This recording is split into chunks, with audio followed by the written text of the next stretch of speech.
চৌঠা আগস্ট বিকেলে মিরপুর ১০ নম্বরে আন্দোলনকারীদের পানি সরবরাহ করছিলেন মাসুদ। এমন সময় মাথায় গুলি লাগে তার। হাসপাতালে নেওয়া হলেও সে রাতে মৃত্যুর কোলে ঢলে পড়েন মাসুদ। ছোট ছেলেকে হারিয়ে পাগল প্রায় বাবা মা, আর ৩ বছর বয়সী মেয়েকে নিয়ে অনিশ্চিত জীবনে স্ত্রী ইস্তাফার। মাসুদ রানা কর্মরত ছিলেন রাজধানীর উত্তরার একটি লিফট নির্মাতা প্রতিষ্ঠানের সহকারী প্রকৌশলী হিসেবে। স্ত্রী ও একমাত্র কন্যাকে নিয়ে সোনার সংসার, থাকতেন রাজধানীর বাড্ডায়। গত ৪ঠা আগস্ট বিকালে মিরপুর ১০ নম্বরে বৈষম্য বিরোধী ছাত্র আন্দোলনে যোগ দেন তিনি, কিন্তু নিয়তির নির্মমতায় মাথায় গুলিবিদ্ধ হয়ে সেই রাতেই হাসপাতালে মারা যান। তার ৩ বছর বয়সী একমাত্র মেয়ে আরবি ফেরদৌসকে কোলে নিয়ে প্রতিদিনই ছোট ছেলে মাসুদের বাড়ি ফেরার অপেক্ষায় চেয়ে থাকেন মা। মৃত্যুর পর পরিবারটির পাশে থাকার সান্ত্বনা আর আশ্বাস মিলেছে অনেকের কাছ থেকেই, কিন্তু সময় যত গড়িয়েছে তার ছিটে ফোঁটাও মেলেনি সাফার ভাগ্যে।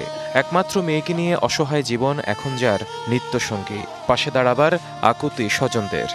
ছেলের কথা বলতে পারি না, ৪ মাসের মধ্যে পাগল হয়ে গিয়েছে। যত সংসার চালায়নি সব আমার ছেলে করতো।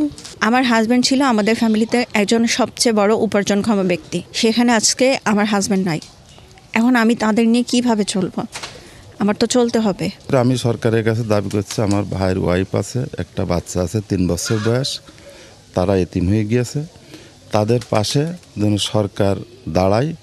মাসুদ রানাকে যথাযথ শহীদে মর্যাদা দেওয়ার দাবি বৈষম্য বিরোধী ছাত্র আন্দোলন নেতার। তো আমরা চাই যে যারা নিহত হয়েছে তাদেরকে রাষ্ট্রীয়ভাবে সম্মাননা দেওয়া হোক এবং সামাজিকভাবে তাদের একটা মর্যাদা প্রতিষ্ঠিত করা হোক। সহায়তার আশ্বাস মিলেছে জেলা প্রশাসকের কাছ থেকেও। জেলা প্রশাসন, উপজেলা প্রশাসন তরফ থেকে তাদেরকে আমরা সার্বিক সহযোগিতা দিতে প্রস্তুত। আর যেটা মাসুদ রানার বিষয়টা আলমডাঙ্গা, সেটা আমাদের উপজেলা নির্বাহী অফিসারের মধ্যে ওই ফ্যামিলির সাথে যোগাযোগ রক্ষা করে তাদেরকে সহযোগিতা করে, তাদের পাশেই আছে। বৈষম্যহীন সমাজ বিনির্মাণে যে স্বপ্ন নিয়ে আন্দোলনে গিয়েছিলেন মাসুদ, তার মতো দুঃসাহসী তরুণদের স্বপ্ন বাস্তবায়ন হোক আগামী প্রজন্মের হাত ধরে, সময়ের প্রয়োজনে, এমনটাই প্রত্যাশা সবার। DBC news desk.